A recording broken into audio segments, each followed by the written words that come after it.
እዋናዊ መግለጺ ቢሮ ሰላምን ጸጥታን ክልል ትግራይ ሓሳውን ቆርበትን እንዳሓደረ ይፎክስ ኣብ ክልል ትግራይ ዝካየድ ዝነበረ ናይ ጽንተት ኩናት ብዘላቂ ተኽሲ ደው ምስ በለ ወይ ከዓ ብስምምዕ ፕሪቶርያ ጠጠው ምስ በለ ድምፂ ጥይት ጠፍዩ ተነጻጻሪ ሰላም ሰፊኑ መንግስታዊ ግልጋሎታት ስርሖም ምስ ጀመሩ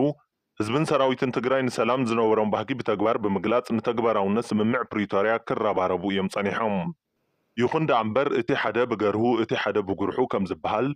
ኣይተ ጌታቸው ረዳ ነቲ ደጊም ሰላም ኮይኑ እዩ ዳግም ሕውየትን ህዝቢ ትግራይ ክረጋገጽ እዩ ናብራና እውን ብኡ ልክዕ ክመሓየሽ ኢሉ ዓብይ ተስፋ ገይሩ ዝነበረ ሓይሊ ጸጥታና ተስፍኡ ንምምኻን ናብራ እቲ ሰራዊት ክበላሾ ክጠሚ ክዓርቕ ብምግባር ዋላ ከምቲ ዝሓሰቦ ኣይሳኽዐሉ ሰራዊት ኣብ ዓዱን መራሕቱን ተስፋ ቆሪጹ ክበታተን ስልጣኑ ዝፍቀደሉ ኩሉ ክገብር ጸኒሑ እዩ እዚ ጥራይ ኣይኮነን ነገራት ንዘይ ምጉሃር ኢልና ብስቕታ ሓሊፍናዮ እምበር ምስ ናይ ደገ ሓይልታት እንዳተናበበ ኣብ ልዕሊ ትካልናን ኣዘዝቲ ሰራዊትናን ማዕለያ ዘይብሎም ጸለመን ሓሶትን ምውዛዕ ካብ ዝጅምር እውን ነዊሕ ግዜ ኮይነሎም ነዚ እኹል መረጋገጺ ክኾነና ዝኽእል ነቲ መንግስታዊ ኣሰራርሓ ከይተኸተለ ክእረን ክሽየጥን ዝኣዘዞ ስምብራት ኩናት ትግራይ ምዃኖም ዝገልጹ ኣብ ዝተፈላለዩ ዓውዲ ውግእ ትግራይ ዝተቃጸሉ ናይ ውግእ መሳርሒ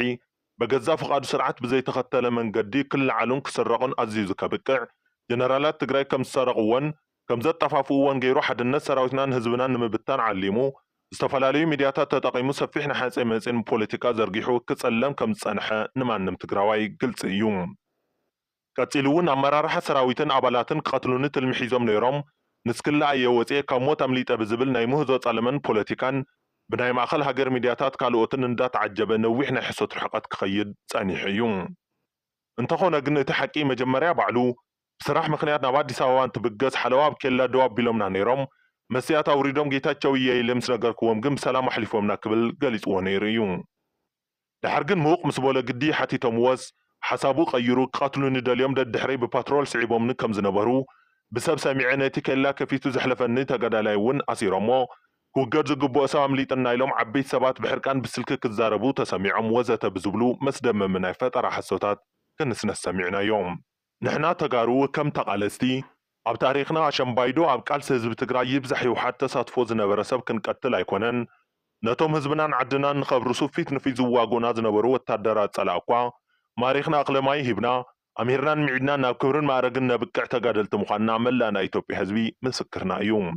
ኣይተ ጌታቸው ረዳ ክሳብታ ኣሰላልፉ ቀይሩ ናብ ብልጽግና ዝኸደላ መዓልቲ ኩሎም ሓይልታት ጸጥታ ትግራይ ከም ብጻዮምን መራሕዮምን ዳ እምበር ከም ጸላዮም ሪኦም ሞት ተመንዮምሉ ኣይፈልጡን ጥራሕ ዘይኮነስ ንጌታቸው ክቀትልስ ይትረፍ ጽንፂዕ ዓይኑ ዘንግፈሉ ሰብ ክህሉ እውን ኣይደልዩን ነይሮም ሕጂ እውን ዝደለዮ ፖለቲካዊ ኣፈላላይ ሒዙ ናብ መረበቱ ተመሊሱ እንተዝመጽእ ማንም ክነኾ ዝኽእል ሰብ ከም ዘየለ ክነረጋግጸልኩም ንደሊ እቲ ሓቂ ከምዚ ኮይኑ እናሃለወ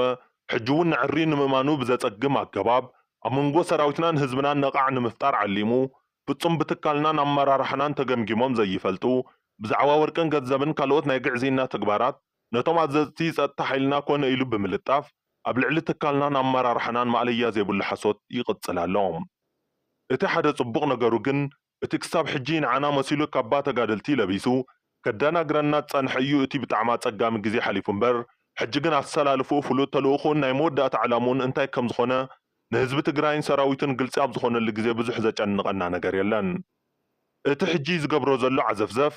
ኣብ ሸወምትን ለኣኽቱን ብሉጽ ተኣማንነትን ተኣዛዛይነትን ብምርግጋጽ ጻምዕ ሕሽክርናን ህረፍ ስልጣኑን ካብ ምርግጋጽ ወጻኢ ኣብ ህዝቢ ትግራይ ዘምጽኦ ፋይዳ የለን ኢልና ኢና ንኣምን እኳ ደኣስ ሓሳውን ቆርበትን እንዳሓደረ ይፎክስ ከም ዝበሃል ነዚ ኣጸያፈ ሓሳብን ተግባርን ዝዕዘቦን ጽዮፎን ትግራዋይ ዳ እምበር ዝስዕቦን በዚ ቅሉዕ ናይ ፈጠራ ፕሮፓጋንዳ ዝታለል ትግራዋይ ከም ዘየለ ቁርጽ ክፈልጥ ኣለዎም ኣብ ታሪኽ ቃልሲ ህዝቢ ትግራይ ብዙሓት ሓሰውትን ጠላማትን ርኢና ኢና እሞ ከም ኣይተ ጌታቸው ረዳ ግን ተረኣዩ ኣይፈልጥን ከይዱ ግን ኣማኻሪ ቀዳማይ ሚኒስትር ኣብ ቀርኒ ኣፍሪካ ኣይተ ጌታቸው ረዳ ድሌት ህዝቢ ትግራይ እንዳተዛረበ ኣብ ውሽጥና ኮይኑ ድሌቱ ክሰርሕ ዝጸንሐ ረባሕታት ህዝቢ ትግራይ ሓምሽሹ ስልጣኑ ዘደላደለ ታሪኹ ዘበላሸወ ሰብ ምዃኑ ነቶም ክደናገሩ ዝጸንሑ ውሕዳት የዋሃት ተጋሩ እውን ሕጂ ግልጽ ኮይኑሎም ኣሎም መላእ ህዝቢ ትግራይን ሰራዊትናን ክፈልጦ ዘለዎ ሓቂ ግን እቲ ኩነታት ካብ ተራ ሓሶትን ጸለመን ሓሊፉ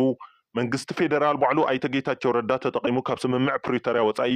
ተደጋጋሚ ትንኮሳታት ብምክያድ ስምምዕነት ፕሪቶርያ ንምፍራስ ብዙሕ ርሕቀት ይኸድ ከም ዘሎ እዩ እዚ ኣካይዳ እዚ ድማ ንኹልና ዘይረብሕን ውዕዞ ሰላምና ንድሕሪ ዝመልስ ሓደገኛ አካይዳ ስለ ዝኾነ መንግስቲ ፌደራል አካይዱ ንኽምርምር ፃውዒትና ነቐርብ። ዝኽርን ክብርን ንስዋዕትና